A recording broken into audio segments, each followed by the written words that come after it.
Mga kababayan, alam natin kung gaano kamahal ang panganganak. May check-up, laboratory test, ospital, at gamot.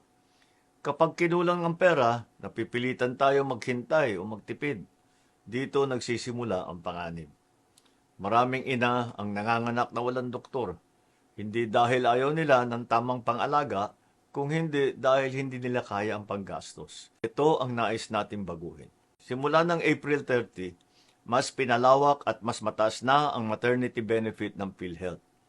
Para sa normal na delivery sa ospital, mula 9,750 pesos, magiging 29,000 pesos na ang sasagutin. Para naman sa cesarean section, mula 37,000 pesos ay magiging 58,000 pesos hanggang 62,000 pesos na. Sa maraming pagkakataon, kung sa ward manganganak, kahit sa private hospital, maaari nang wala nang babayaran paglabas. Pinalawak din ang prenatal care.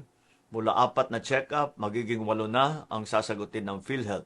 Kasama na ang mga bakuna at saka laboratory test. At pagkatapos naman manganak, may 3 follow-up visit na sakop na rin. Simple lamang ang ating layunin.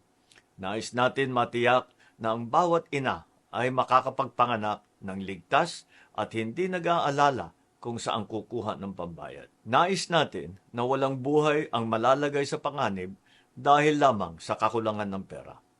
Maraming salamat po.